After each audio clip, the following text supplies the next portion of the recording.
The rubber gloves were pink and too small, cutting into my wrists as I scrubbed the ring around their toilet bowl, while my daughter-in-law Melissa filmed me on her phone, narrating in that sugary voice, "And here's Grandma doing what she does best, earning her keep like any good maid would."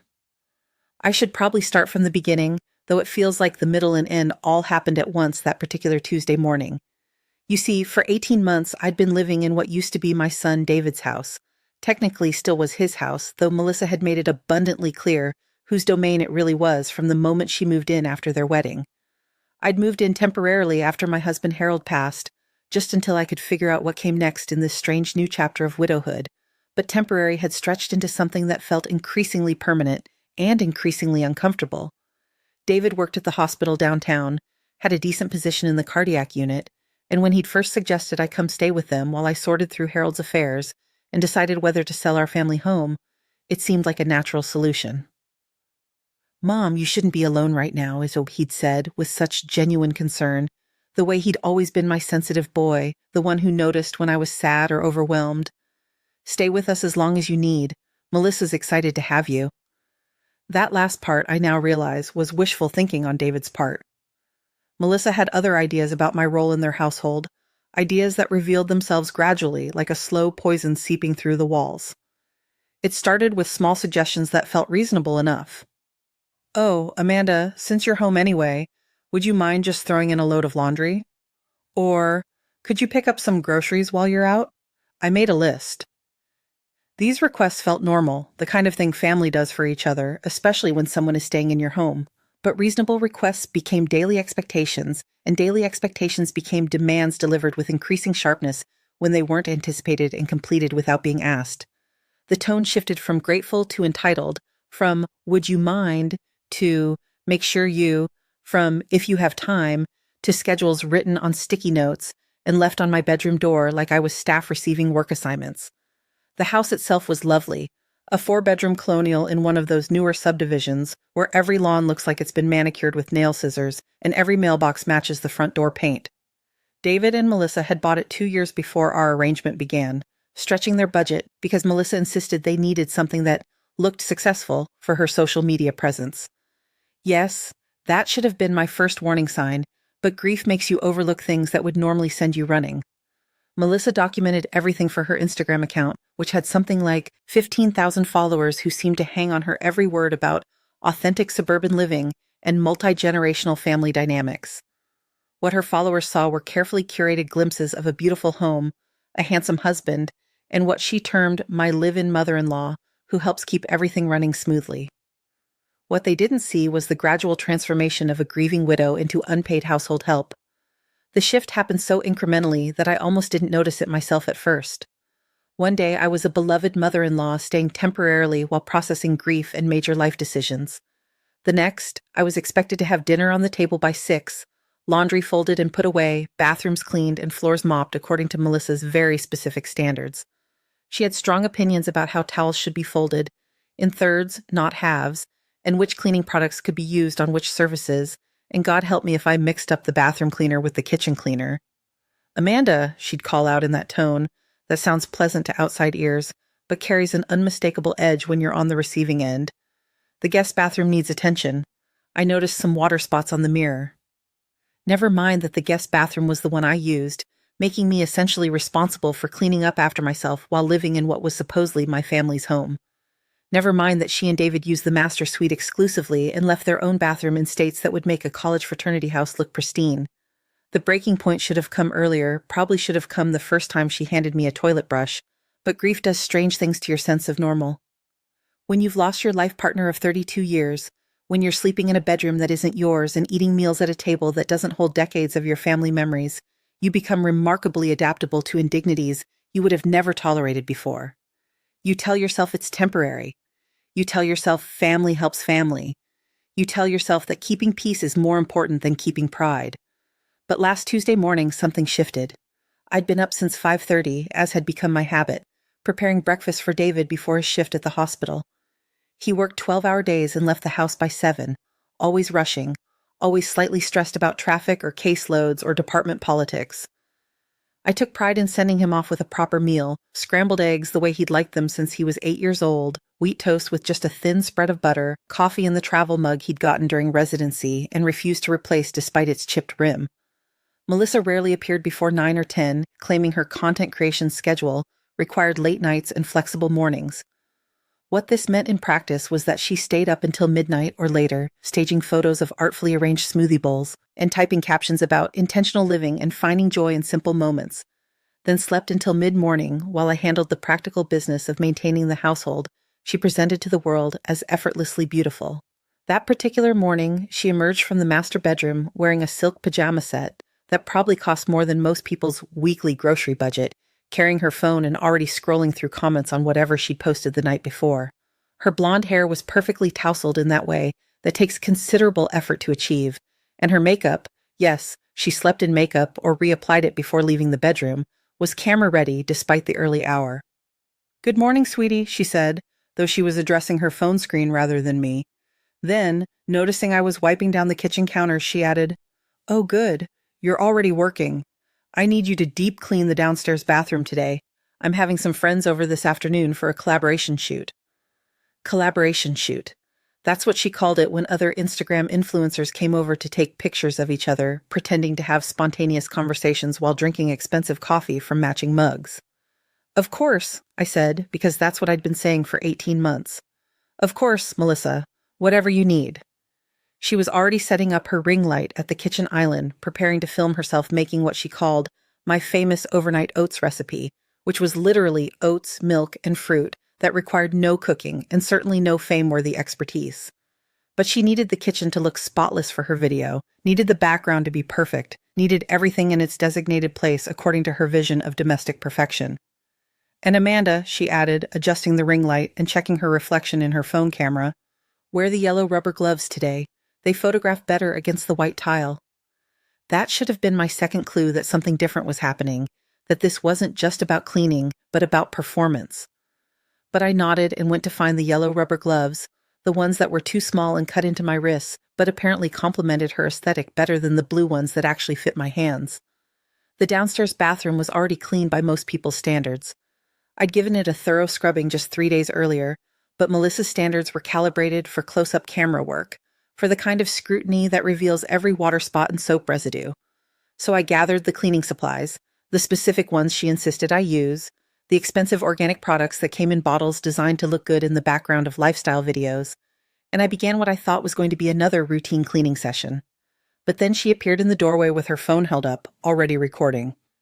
"Hey, beautiful people," she said in her content creator voice, that slightly breathless enthusiasm that sounded nothing like the way she actually spoke to human beings in private. "I'm here with my live-in helper, and I thought you might want to see how we maintain our space with some good old-fashioned teamwork." Helper. Not mother-in-law.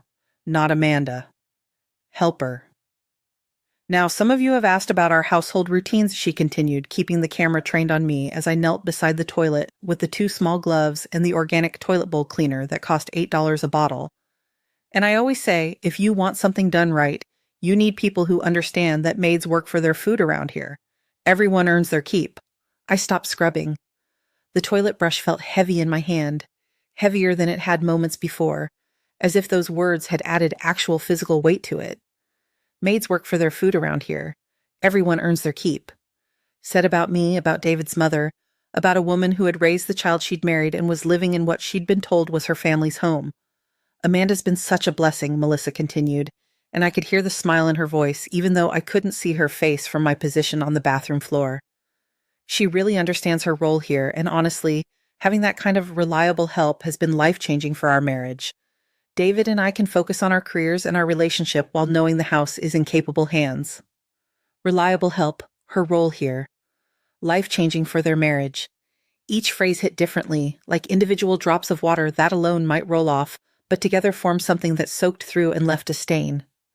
I remained kneeling on the bathroom floor, yellow rubber gloves dripping with toilet bowl cleaner, while my daughter-in-law filmed me for her social media audience and described me as hired help who was grateful for room and board in exchange for domestic labor. "The key," she was saying, "is establishing clear expectations from the beginning. Boundaries are so important in any relationship, including family relationships. Everyone needs to know their place and their responsibilities." Their place. Their responsibilities. I stood up slowly, my knees protesting after too many mornings spent scrubbing floors and baseboards and the spaces behind toilets that nobody sees, but everyone somehow notices when they're not perfectly clean. I turned around and faced the camera, faced my daughter-in-law who was still talking about the importance of maintaining household standards and the value of having reliable domestic help. "Melissa," I said quietly. She kept talking, kept the camera rolling, kept explaining to her followers how lucky she was to have found such an ideal arrangement. "Melissa," I said again, louder this time. She paused then, finally registering that her subject had stopped performing and was looking directly into the camera with an expression that probably didn't match the narrative she was crafting. "Cut," she said, lowering the phone. "Amanda, you're ruining the shot. Just keep doing what you were doing." "What exactly am I doing, Melissa?" She looked genuinely confused by the question, as if my role was so obvious it didn't require articulation. "You're cleaning the bathroom. For the video. About maintaining a beautiful home." "No," I said, pulling off the yellow rubber gloves that had been cutting into my wrists. "What am I doing in this house? What is my role here? Because you just told 15,000 people that I'm a maid who works for food." "Amanda, don't be dramatic. I said you're helpful. I said we work together as a team. You said maids work for their food around here. You called me your helper. You told them I know my place." The bathroom suddenly felt very small, too small for this conversation that was 18 months overdue. Melissa was still holding her phone, and I could see she was calculating whether this confrontation might actually make good content, whether domestic tension might drive engagement numbers even higher than cleaning tutorials. "Well," she said, and there was the tone I'd been hearing more and more often lately, the one that dropped all pretense of sweetness. "I mean, you do live here rent-free. You do eat our food. You don't pay utilities or groceries or contribute financially in any way. If that's not working for your food, I don't know what you'd call it." Working for your food. As if the meals I prepared for David every morning were payment I owed rather than love I gave. As if the laundry I folded and the floors I mopped and the countless small acts of service I performed were rent payments rather than a mother's instinct to care for her child and his household. And honestly, she continued, warming up to her topic now that she'd started speaking, what I now realized had always been her truth. It's been really hard on David and me, having to adjust our lifestyle to accommodate someone else's needs. We're newlyweds, Amanda. We should be focusing on building our marriage, not managing family obligations. Family obligations. That's what I'd become. Not a beloved mother-in-law staying temporarily during a difficult transition. Not a welcome guest who contributed to the household in countless ways. A family obligation being managed. "We've been more than generous," she said. "Being generous," she said, really hitting her stride now. "More than patient. But if you're not happy with the arrangement, maybe it's time to consider other options." Other options? Like what? Like the assisted living facility she'd been researching online when she thought I couldn't see her browser history? Like the senior housing complex she'd mentioned casually during dinner conversation, always prefaced with phrases like, "when you're ready" and "someday you might enjoy," but delivered with increasing frequency and decreasing subtlety? I looked at this young woman who had married my son and systematically transformed me, from family member to domestic staff, who had documented my degradation for social media content, who was now standing in a bathroom I'd just scrubbed while she explained why my presence in their lives was such a burden. And I smiled. It wasn't a bitter smile or a sarcastic smile or even an angry smile, though God knows I had reasons for all three. It was the smile of someone who had just remembered something very important, something she'd temporarily forgotten while grieving and adjusting and trying so hard to be accommodating that she'd lost sight of who she actually was. "You're absolutely right, Melissa," I said. "It is time to consider other options." She looked relieved, probably thinking she'd finally gotten through to me, finally convinced me to start making plans to move somewhere more appropriate for someone of my age and circumstances. "I'm glad you understand," she said. "I mean, we love having you here, but it's just not sustainable long-term for anyone involved." "Oh, I understand perfectly now," I said. "In fact, I think I've been understanding wrong for quite some time." I walked past her, out of the bathroom and into the kitchen, where her ring light was still set up for the video she'd been planning to make about overnight oats and maintaining a beautiful home. The house was quiet except for the humming of the refrigerator and the distant sound of traffic from the subdivision's main road. David had been gone for over an hour, off to his job at the hospital where he worked 12-hour shifts in the cardiac unit, where he was respected and valued and treated like the intelligent, capable man I'd raised him to be. the hospital where I was CEO. That's the detail I haven't mentioned yet, the piece of information that changes everything else about this story. For the past 18 months, while I've been living in David and Melissa's house and gradually accepting my role as unpaid domestic help, while I've been scrubbing their toilets and folding their laundry and preparing their meals, I have been the chief executive officer of Metropolitan General Hospital, the largest medical facility in our city and David's employer. When Harold died, I took a leave of absence to handle his affairs and process my grief. The hospital board insisted I take all the time I needed, assured me my position would be waiting whenever I was ready to return. What was supposed to be a few weeks of bereavement leave stretched into months as I struggled with the devastating loneliness of losing my life partner, the overwhelming logistics of managing an estate, and the strange disorientation of not knowing who you are when half of your identity dies with your spouse. David knew about my career, of course. He'd grown up proud of his mother's achievements, had brought friends to Take Your Child to Work Day at the hospital, had applied for his own position there partly because he wanted to work at the prestigious facility where his mother was an executive. But David worked in patient care on the cardiac unit, and I worked in administration on the executive floor, and our paths rarely crossed during normal operations. When I took my leave of absence, he knew I was stepping away temporarily, but the temporary nature of it made it seem less significant somehow, less real. Melissa, however, had never been told about my position. This wasn't intentional secrecy on my part, just the natural result of timing and circumstances.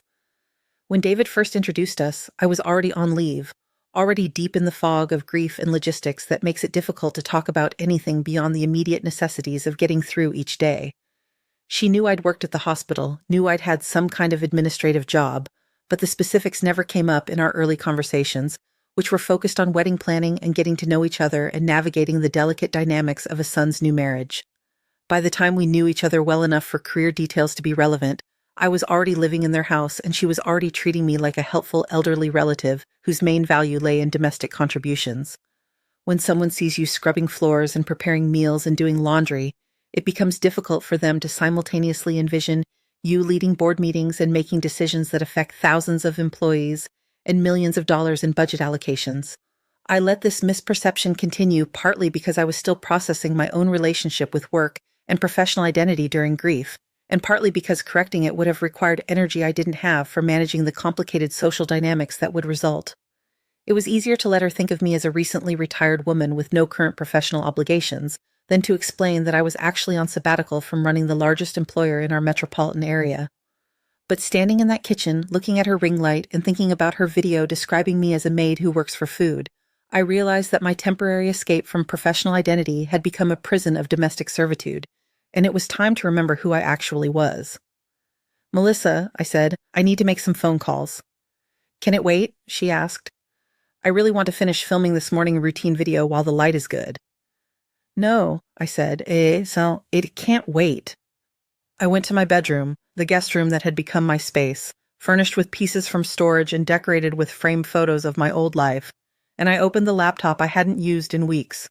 My work email had hundreds of unread messages, most handled by my assistant, but some marked urgent, some requiring executive-level decisions that had been postponed pending my return. The first call I made was to Dr. Jennifer Walsh, my chief of staff, who answered on the second ring, despite the early hour. "Amanda," she said, and I could hear the smile in her voice. "Please, tell me you're calling because you're ready to come back. The board meeting last week was 3 hours of people asking when you'd be returning and whether we should start considering interim leadership options." "I'm ready," I said. "In fact, I'm more ready than I've been since Harold died. Can we meet this afternoon?" "Of course. Should I schedule the conference room, or would you prefer to meet in your office?" "My office," I said. "I think it's time I remembered what it looks like." The second call I made was to my assistant, Patricia, who had been fielding my calls and managing my calendar with the patience of someone who understood that grief doesn't follow corporate timelines. "Mrs. Harrison," she said, "it's wonderful to hear from you. How can I help?" "Patricia, I need you to pull the employment files for everyone who works in the cardiac unit. Specifically, I need the file for David Harrison." There was a pause. Patricia had been with me for 8 years and knew David was my son, knew he worked at the hospital, but she was professional enough to not ask questions about why I needed his employment file pulled. "Of course," she said. "Should I have those ready for your meeting with Dr. Walsh this afternoon?" "Yes. And Patricia, I also need you to prepare a comprehensive staff directory with photos and organizational charts for every department. I've been away too long and need to refresh my familiarity with current personnel. Absolutely. Anything else? Yes. I need you to research the hospital's social media policies, particularly as they relate to employee conduct on personal accounts. And I need you to find out if we have any current job openings in the cardiac unit. I'll have all of that ready by this afternoon. The third call I made was to my lawyer, Richard Chen, who had handled Harold's estate and had been checking on me periodically during my leave of absence. Amanda, he said, how are you holding up? Much better than I was, I said. Richard, I need some advice about family living arrangements and the legal implications of household contributions during temporary residency. Is everything all right? Everything is about to be very different, I said. Can you meet with me tomorrow morning? After I finished my calls, I sat in my temporary bedroom and looked around at the life I'd been living for 18 months. The narrow single bed with the white comforter that wasn't mine. The dresser topped with framed photos of Harold and me at various anniversaries and vacations, memories of a different existence that felt simultaneously very recent and very far away. The small television on a stand that I rarely watched because Melissa had strong opinions about noise levels in the house during her content creation hours. This was the life of someone whose primary role was to be helpful, to be accommodating, to be grateful for room and board in exchange for domestic services. This was not the life of someone who ran a hospital, who made decisions that affected thousands of lives, who had built a career over decades of education and experience and professional achievement. I had allowed grief to transform me into a person I didn't recognize, and I had allowed my daughter-in-law to solidify that transformation by treating me exactly like the diminished version of myself I had accidentally become. But grief is temporary. And identity, I was learning, is something you can reclaim. I spent the rest of the morning in my room catching up on work emails and reviewing hospital policies I hadn't thought about in months. By noon, I felt more like myself than I had since Harold's funeral. By the time Melissa's friends arrived for their collaboration shoot, I was dressed in the navy suit I used to wear to board meetings, my hair properly styled for the first time in months, wearing the pearl earrings Harold had given me for our 25th anniversary. Amanda, Melissa said when she saw me, you look different. Are you going somewhere? Yes, I said. I'm going back to work. She looked confused. Work? But you're retired. I'm not retired, Melissa. I'm returning from a leave of absence. Leave of absence from what? From my job as CEO of Metropolitan General Hospital. The house went very quiet. Melissa's friends, who had been arranging themselves around the kitchen island with their matching coffee mugs and their ring lights, stopped mid-pose and stared at me. One of them, a petite brunette with perfectly contoured cheekbones, actually dropped her phone. CEO of what now? Melissa said. Metropolitan General Hospital, where David works, where I've worked for 23 years, the last 8 as Chief Executive Officer. Melissa's face went through several expressions in rapid succession: confusion, disbelief, calculation, and finally something that looked like panic. But you clean our house, you It has, she said. I clean your house because you asked me to clean your house, and I was too grief-stricken and too eager to be helpful to understand that accepting temporary housing didn't mean accepting permanent domestic employment. One of her friends whispered something about this being better than any content they could have planned, and another one was surreptitiously filming with her phone held low, probably already calculating the viral potential of whatever was happening. David never said you were a CEO, Sikith, Melissa said. David assumed you knew. It never occurred to him that you might not know what his mother does for a living, especially since he works at the same hospital. The same hospital, she repeated slowly, and I could see her processing the implications, could see her understanding that David's job, their main source of income, their health insurance, their entire financial stability, was at an institution where I held the highest executive position.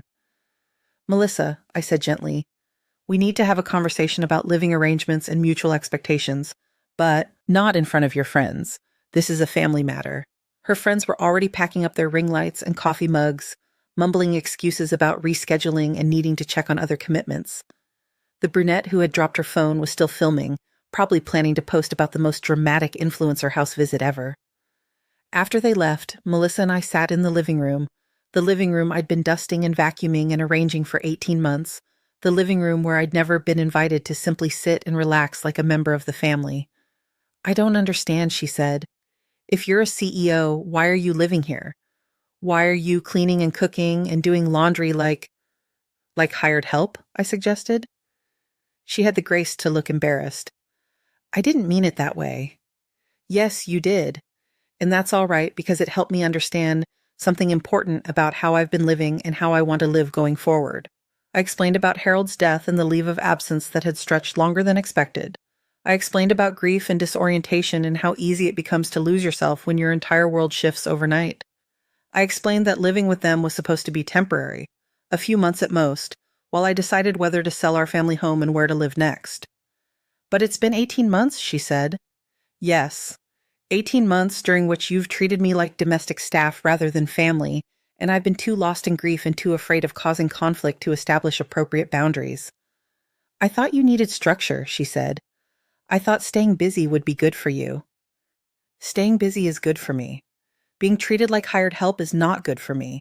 Being filmed for social media content while scrubbing toilets is not good for me. Being called a maid who works for food is not good for me. She was quiet for a long time, probably realizing that every interaction we'd had for 18 months now looked very different in light of this new information. David's going to be furious with me, she said finally. David's going to be confused about how this situation developed without his understanding it, I said. But David is also going to need to decide whether he supports his wife's treatment of his mother or whether he thinks changes need to be made. That afternoon, I drove to Metropolitan General Hospital for the first time in 6 months. The parking garage looked the same, smelled the same. That combination of automotive fumes and industrial cleaning products that had become as familiar as my own perfume over the decades I'd been working there. My reserved parking space on the executive level still had my name on the sign, still was positioned next to the elevator that provided direct access to the administrative floors. The elevator ride to the 8th floor felt like traveling through time, each floor a year of my career, each ding of the bell marking another level of responsibility I'd climbed over 2 decades of work.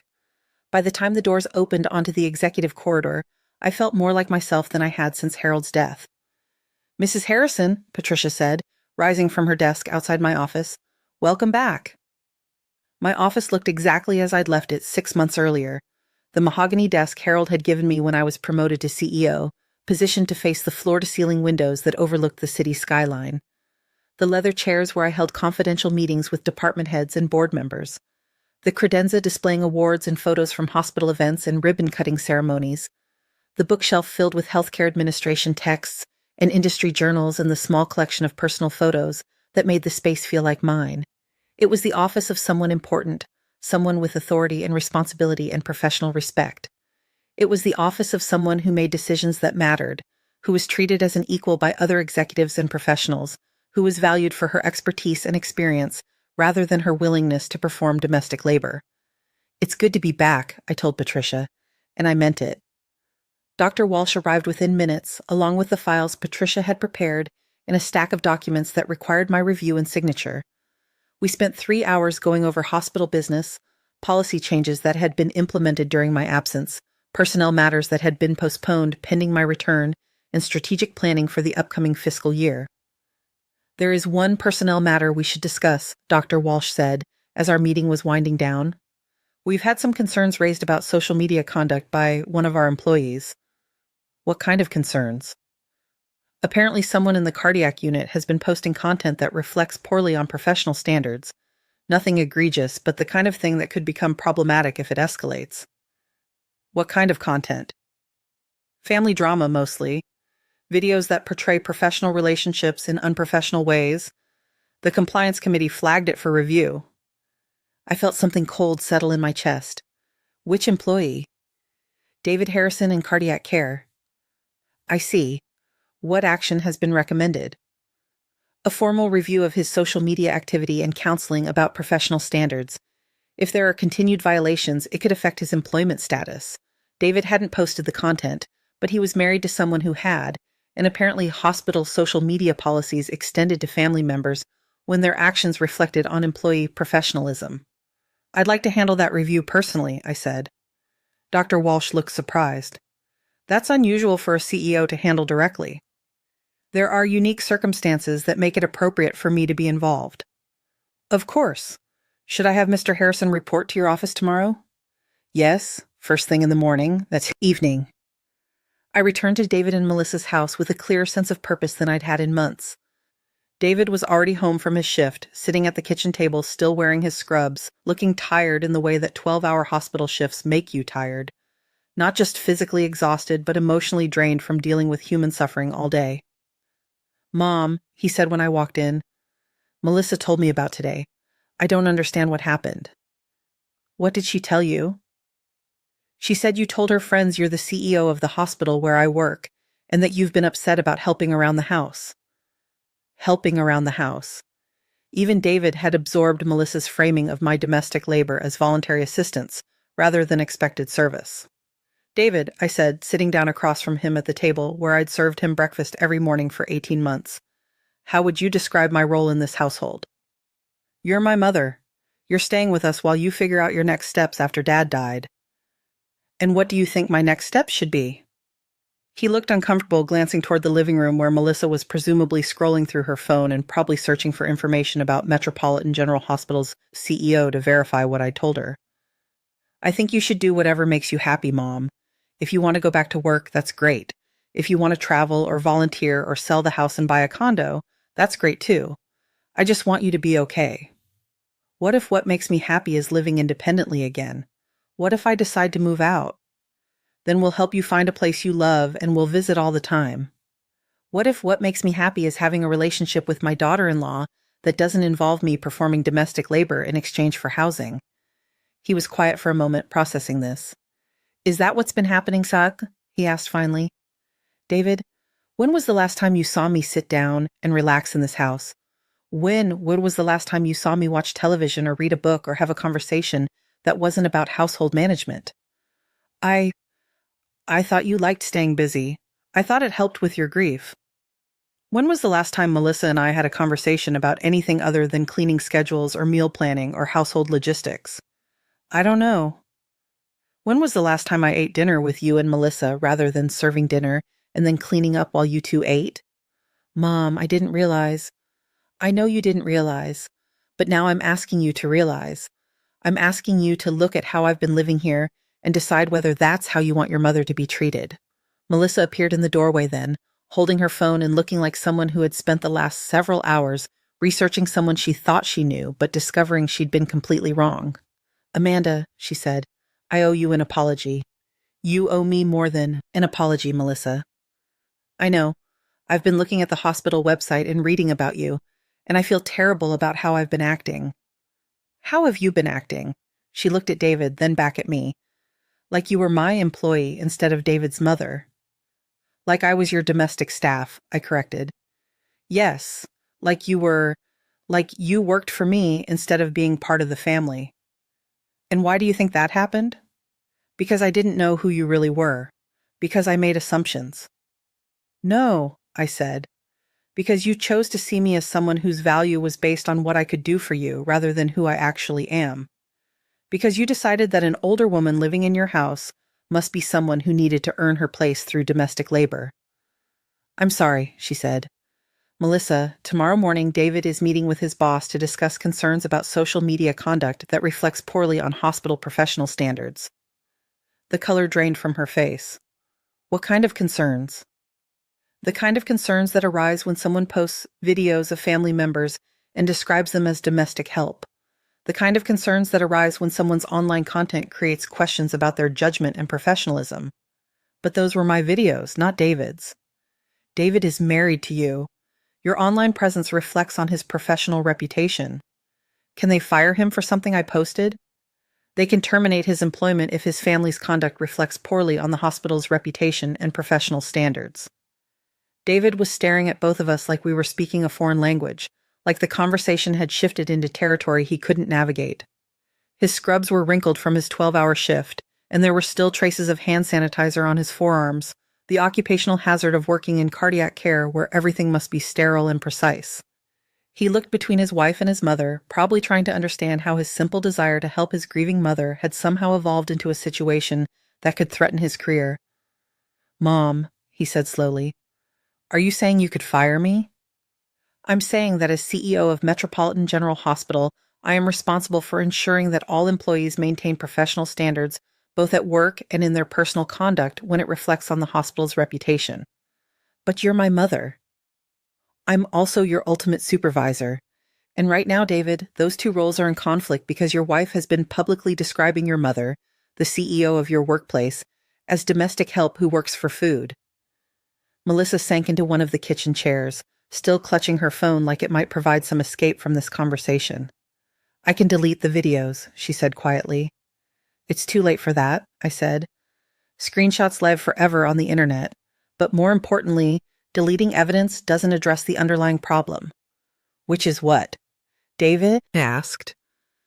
Which is that for 18 months, I have been living in this house as unpaid domestic staff rather than as a welcome family member, and your wife has been documenting and celebrating that arrangement as if it were normal and appropriate.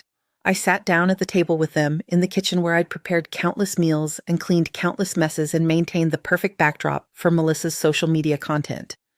The evening light was coming through the windows at that angle that photographers call the golden hour, the time when everything looks warm and beautiful and deceptively peaceful. David, I said, I want you to think about something. In 18 months of living here, have you ever seen Melissa clean a bathroom? Have you ever seen her do laundry or mop floors or scrub toilets? He was quiet, thinking, have you ever seen her prepare your breakfast before work or pack your lunch or do any of the domestic tasks that have been handled since I moved in? She's busy with her career, he said, but his voice lacked conviction. Her career posting on social media about our beautiful home and her wonderful lifestyle, which is maintained by me while she films herself pretending to do the work I actually do. That's not fair, Melissa said. Content creation is real work. You're absolutely right, Yeti, I said. Content creation is real work. Running a household is real work. Managing a hospital is real work. The problem isn't that you work. The problem is that you've been taking credit for work I've been doing while simultaneously treating me like hired help. I pulled out my phone and opened Instagram, navigating to Melissa's account. Over 18 months, she had posted dozens of photos and videos showcasing their beautiful home, their organized spaces, their home-cooked meals, their perfect domestic life. In the captions, she frequently mentioned her amazing support system and her helpful family, but never once identified me by name or acknowledged the extent of my actual contributions. Look at this post, I said, showing them a video from 2 weeks earlier where Melissa demonstrated her morning routine by walking through a spotlessly clean kitchen, opening a refrigerator stocked with perfectly organized meal prep containers, and making coffee with an espresso machine that gleamed like it had just been cleaned. Who do you think cleaned that kitchen? Who organized that refrigerator? Who cleaned that espresso machine? David looked at the video, then at his wife, then at me. Mom, I thought you liked doing those things. I like doing them when they're appreciated as contributions from a family member, not when they're expected as services from domestic staff. I like doing them when they're part of a reciprocal relationship, not when they're payment for room and board. But we never asked you to pay rent, Melissa said. You never asked me to pay rent, but you established a system where I pay with labor instead of money, where my value in this household is based on what I can clean and cook and organize, rather than who I am as a person. I scrolled to another post, this one from a month earlier, showing an elaborately decorated dining room table set for a dinner party. The caption read, "So grateful for family who help make entertaining effortless. Nothing better than good food and good company in a beautiful space."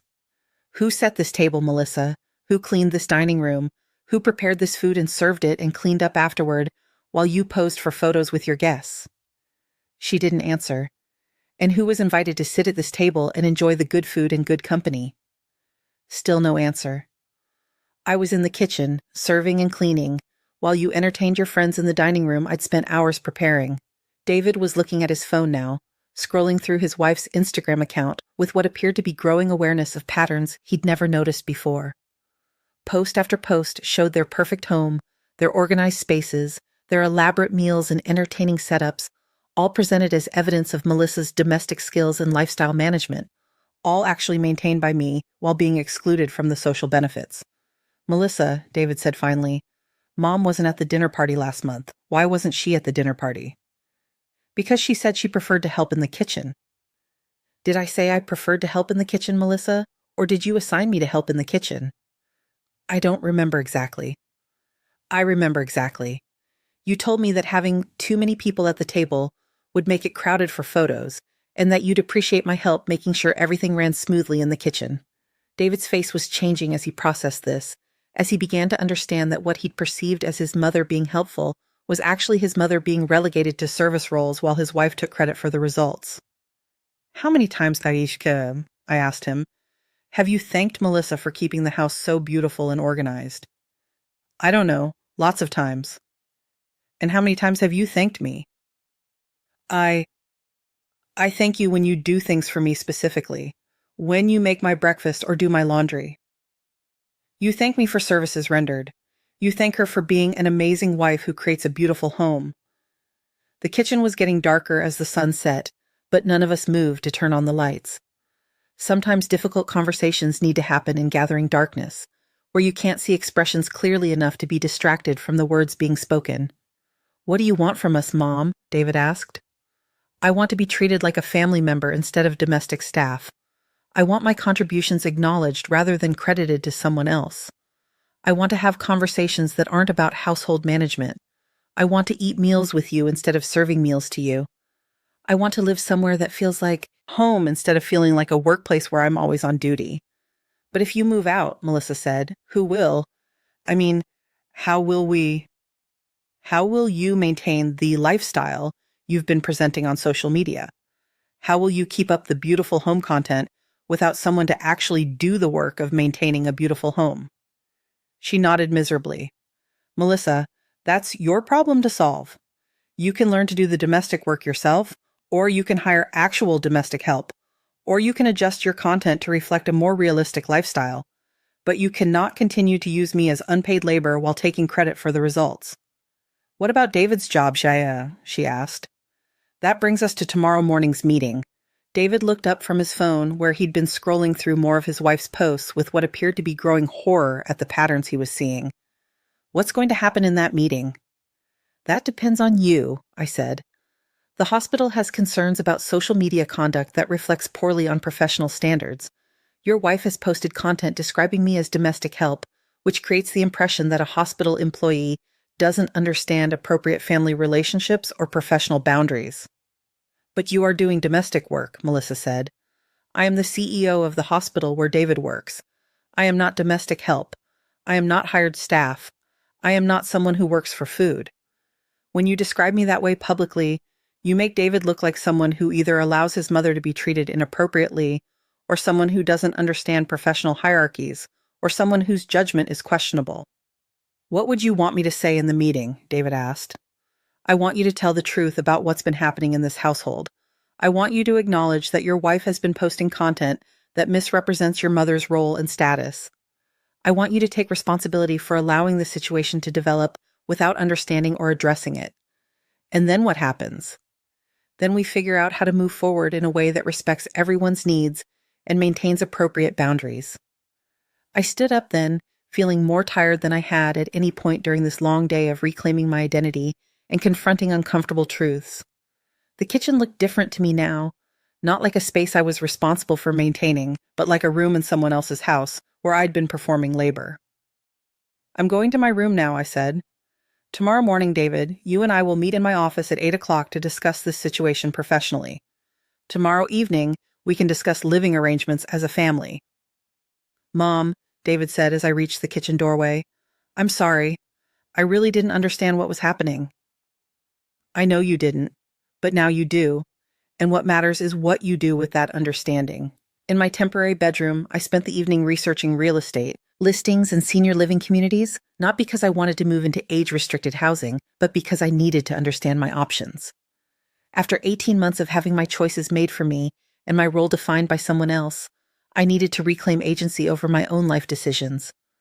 I also spent time reviewing David's employment file, which Patricia had prepared that afternoon. His performance reviews were excellent. He was described as compassionate with patients, collaborative with colleagues, and highly competent in clinical skills. His supervisors noted his professionalism and reliability. There were no disciplinary actions in his file, no previous concerns about judgment or conduct. The social media issue was an anomaly, something that had developed because he was married to someone who didn't understand the implications of her online content. It wasn't a reflection of David's character or professional capabilities, but it was something that needed to be addressed before it escalated into a more serious problem. I fell asleep that night in the narrow single bed in my temporary bedroom, but for the first time in months, I slept deeply and without the anxiety that had been plaguing me since I'd started feeling trapped in a situation I didn't know how to escape. The next morning, I was dressed in my best suit and sitting in my office by the 7:30, reviewing notes for the meeting with David. At exactly 8 o'clock, Patricia buzzed to let me know he had arrived. "Send him in," I said. David entered my office looking nervous and slightly overwhelmed by the formal setting. He'd been to my office before, but not recently, and certainly not for a disciplinary meeting, where I was acting as his supervisor rather than his mother. "Please sit down," I said, gesturing to one of the chairs facing my desk. He sat, fidgeting with his employee ID badge, looking young and uncertain despite being 32 years old and married and established in his career.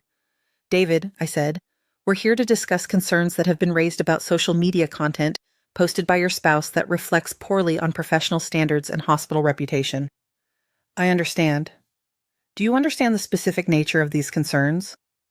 "My wife posted videos and photos that described you in ways that weren't accurate or appropriate." "Be more specific." "She described you as domestic help.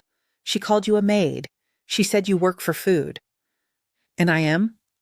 You're the CEO of this hospital. You're my mother.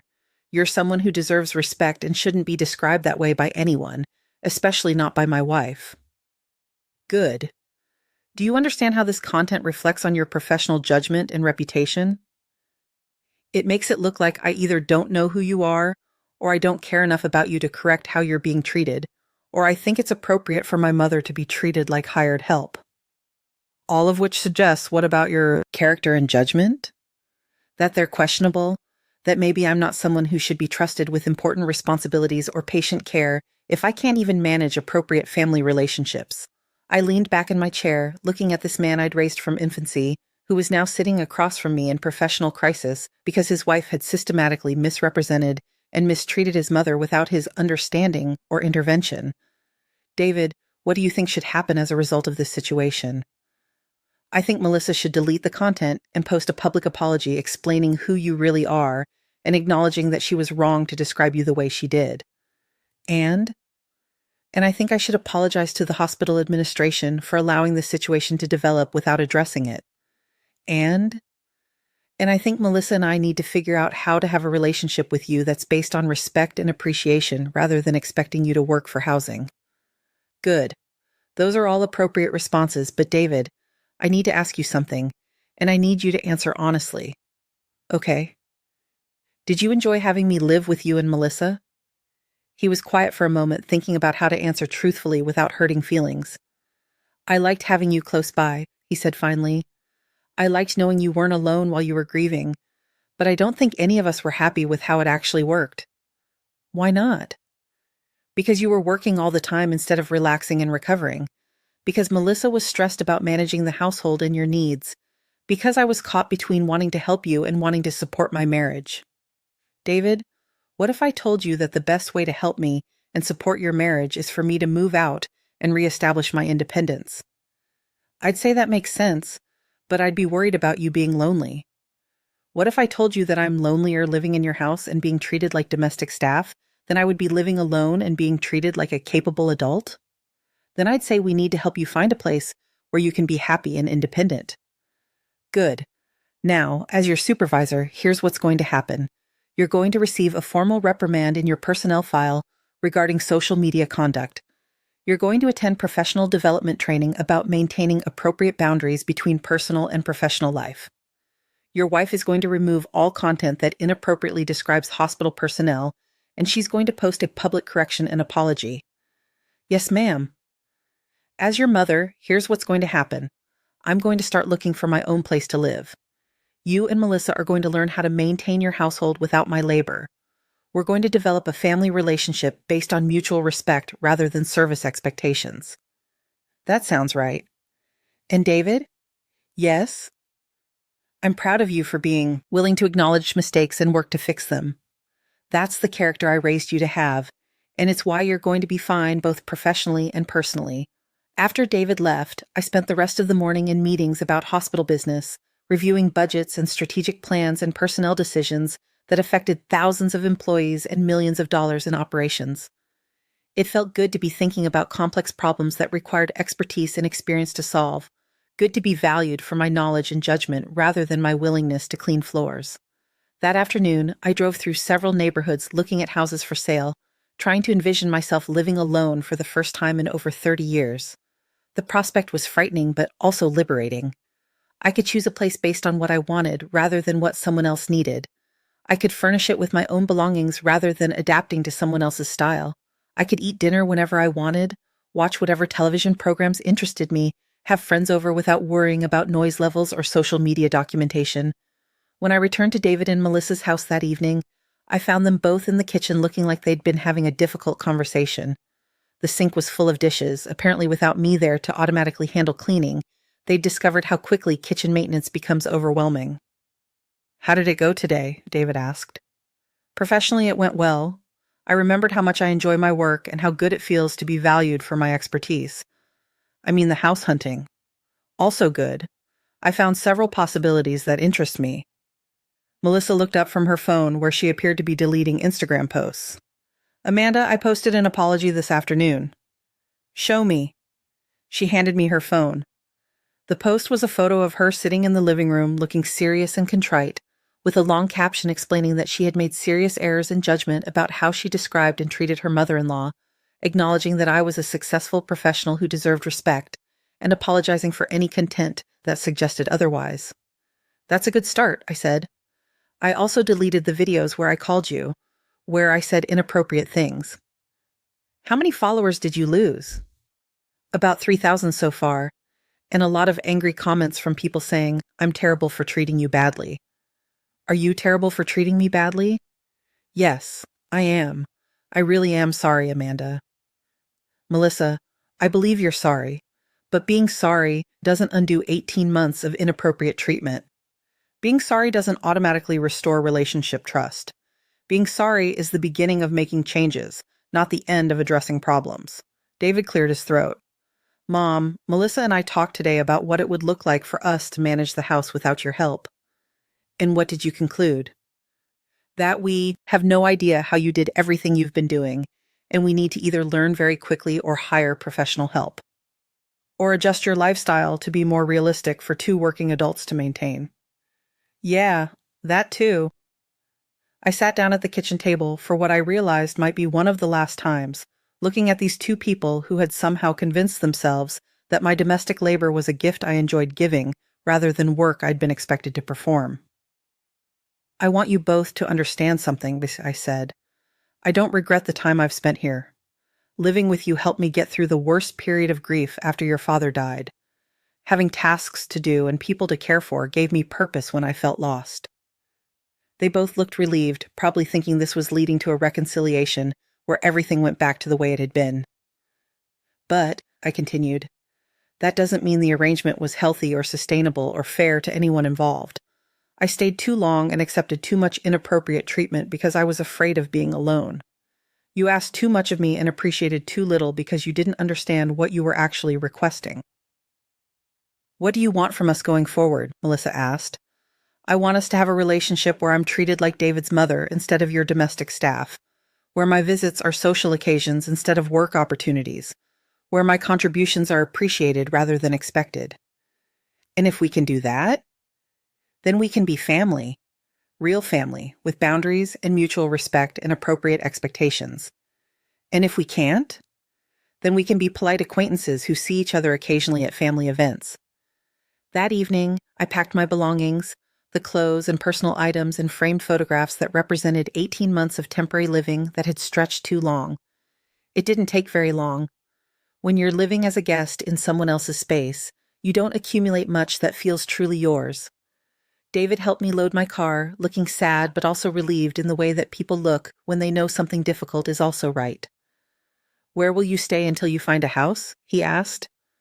"I made a reservation at that extended stay hotel near the hospital. It has a kitchenette and weekly rates, and it's close enough to work that I can walk if I want to." "Mom, you don't have to stay in a hotel.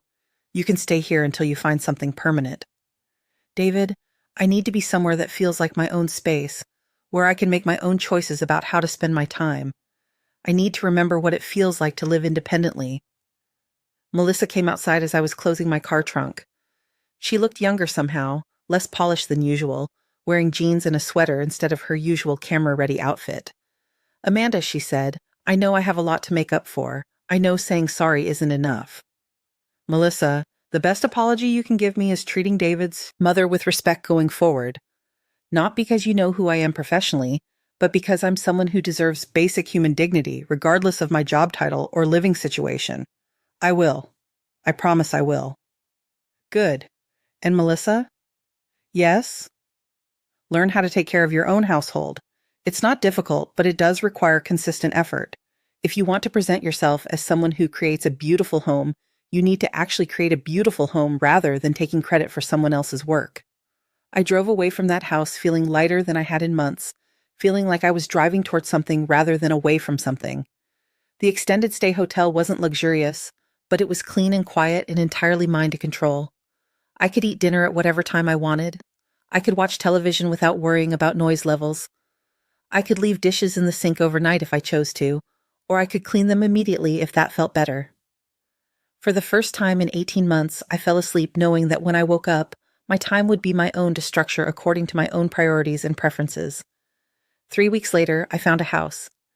It was a small Tudor-style home in an established neighborhood, with hardwood floors and built-in bookshelves, and a kitchen with windows that overlooked a garden that previous owners had planted with perennials that would bloom in different seasons. It had 2 bedrooms, one for me and one for an office where I could work from home when needed, and a living room with a fireplace that would be perfect for reading in winter evenings. It was the home of someone who lived independently, who made her own decisions, who was valued for who she was rather than what she could do for others. The closing was on a Friday afternoon. That evening, I invited David and Melissa to dinner. Not to cook for them in my new kitchen, but to go to a restaurant where we could sit together as equals and have a conversation that wasn't about household management or service expectations. "The house is beautiful, Mom," David said over dinner. "It suits you perfectly." "It feels like home in a way I'd forgotten was possible," said they. "Purposeful," I said. "How are things going at the hospital?" Melissa asked. It was the first time she'd ever asked me about my work. "Very well. It feels good to be back to full-time leadership. I'd forgotten how much I enjoy the strategic thinking and problem-solving that comes with executive responsibility."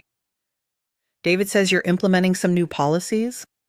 "We're expanding our family leave policies to be more supportive of employees dealing with grief and major life transitions, and we're revising our social media guidelines to be clearer about professional standards and family conduct." Melissa had the grace to look embarrassed, but she also looked genuinely interested in learning about healthcare administration and hospital management, as if she was finally seeing me as a person with expertise and experience rather than as someone whose primary value lay in domestic contributions. "What's it like being the CEO of such a large organization?" she asked. "It's challenging and rewarding. I make decisions that affect thousands of employees and tens of thousands of patients. I have to balance financial sustainability with care quality, manage complex regulatory requirements, work with medical professionals and administrators and community leaders to solve problems that don't have easy answers." That sounds incredibly difficult. It is difficult. It's also fulfilling in ways that scrubbing toilets and folding laundry are not. We talked about hospital challenges and healthcare policy and strategic planning, and for the first time since I'd known Melissa, she asked questions that suggested genuine interest in understanding my professional life rather than just making conversation. "Amanda," she said as we were finishing dinner, "I want you to know that I've learned a lot from this whole situation." "What have you learned?" "That I was raised with some ideas about older women and family relationships that weren't fair or realistic. That I made assumptions about your capabilities and your worth based on your age and your living situation, rather than getting to know who you actually are. Those are important realizations. I also learned that social media can make you perform a version of your life, rather than actually living your life. I was so focused on creating content about our beautiful home and perfect lifestyle that I forgot to treat the person who was actually maintaining that lifestyle with respect and appreciation." "And what are you going to do with those realizations?" "I'm changing my content focus. Instead of pretending I have all the answers about domestic perfection, I'm going to be honest about learning how to manage a household and maintain adult relationships. I think my followers will respect authenticity more than performance anyway." "That sounds like a good plan." David reached across the table and took my hand. "Mom, I'm sorry it took me so long to understand what was happening. I'm sorry I let you be treated inappropriately in my own house. David, you were trying to help your grieving mother and support your new marriage and manage a demanding career all at the same time. You made mistakes, but they weren't malicious mistakes. How do we make sure this never happens again? By remembering that love is expressed through respect, not through service. By understanding that helping family means treating them with dignity, not finding ways for them to be useful. By recognizing that older adults are complete people with their own needs and preferences, not resources for younger adults to manage. 6 months later, I hosted my first dinner party in my new home. David and Melissa came, along with Dr. Walsh and her husband, Patricia and her partner, and Matthew Hazen, his wife. I cooked, because I enjoy cooking when it's my choice rather than my obligation, and my guests brought wine and flowers and the kind of lively conversation that makes dinner parties memorable. Melissa helped clear plates and load the dishwasher, but as a guest contributing to the success of a social event, not as someone performing expected domestic labor. She took a few photos of the beautifully set table and the delicious food, but she also put her phone away for most of the evening and participated in conversations about healthcare policy and legal developments and travel plans. Your mother is an amazing cook, she told David as we were saying goodbyes at the end of the evening, and such an interesting conversationalist. I never knew she had so many opinions about international healthcare systems. She's always been like that, yes, David said. I think you just never had the chance to see it before. After everyone left, I sat in my living room with a glass of wine and a book, surrounded by the comfortable mess of a successful party, empty glasses and crumpled napkins and the lingering sense of good food and enjoyable company. It was the mess of someone who had chosen to entertain rather than being assigned to serve, someone who was valued for her hospitality and conversation rather than her domestic labor. I thought about Harold and how he would have enjoyed this evening, how he would have been proud to see me reclaim my independence and rebuild my sense of self after the devastating loss of our life together. I thought about the woman I'd become during those 18 months of grief and inappropriate dependence, and the woman I'd rediscovered when I finally remembered who I was beyond my willingness to be useful to others. The next Monday morning, I arrived at my office early and found a letter on my desk from the hospital board of directors, officially welcoming me back from leave and expressing appreciation for my return to full-time leadership. There was also a memo from Dr. Walsh about patient satisfaction scores reaching record highs, and a budget report showing our fiscal health was stronger than projected. It was the correspondence of someone important, someone whose decisions mattered, someone who was valued for her expertise and judgment. It was the correspondence of someone who had work to do that extended far beyond maintaining other people's spaces and expectations. At lunch, I met with a realtor about selling the family home Harold and I had shared for over 20 years. It was time to let someone else fill those rooms with their own memories, their own family traditions, their own vision of what home should look like. That afternoon, Melissa texted me a photo of her latest Instagram post, a picture of herself scrubbing her own bathroom, with a caption about learning that adulting means doing your own cleaning instead of expecting others to do it for you, and discovering that maintaining a home is actual work that deserves appreciation. The post had hundreds of supportive comments from followers who appreciated her honesty about learning domestic skills and acknowledging that she'd previously taken household help for granted. Several other influencers had shared her post, praising her for admitting mistakes and modeling growth. "Your apology post changed my whole perspective," one commenter wrote. "I've been treating my mother-in-law like free childcare instead of appreciating her as a person with her own life and needs." "Thank you for being real about this," another said. "I needed to see someone admit they were wrong and actually make changes." That evening, David called to tell me about his day at the hospital, about a difficult case he'd handled successfully and a commendation he'd received from his supervisor. We talked for 20 minutes about his work and my work and the book I was reading and the restaurant he and Melissa wanted to try for their anniversary. We talked like two adults who respected each other, like a mother and son, who had a relationship based on affection and mutual interest rather than service expectations and domestic management. When we hung up, I realized that this was what I had been hoping for during those 18 months of living in their house, not just to be useful or needed, but to be valued and respected and treated like someone whose life and opinions and experiences mattered beyond their utility to others. I had spent 18 months forgetting who I was, and it had taken the shock of being called a maid who works for food to remember that I was someone who ran hospitals, who made complex decisions, who had expertise and authority and professional respect. But more than that, I had remembered that I was someone who deserved to be treated with dignity regardless of my job title, regardless of my living situation, regardless of my age, or my willingness to be helpful. Everyone deserves that. Every older adult who moves in with family members, every person who finds themselves in situations where they provide more than they receive, every individual who allows grief or circumstance or the desire to be useful to transform them into someone smaller than who they actually are. We all deserve to be seen as complete people with our own needs and preferences and boundaries, not as resources for others to manage or problems for others to solve. And sometimes when we forget that about ourselves, we need to reclaim it decisively, professionally, and with the kind of strategic precision that leaves no doubt about who we really are and what we will and will not accept going forward. That's what I learned from being called a maid who works for food by someone who didn't know she was talking to the CEO of her husband's workplace.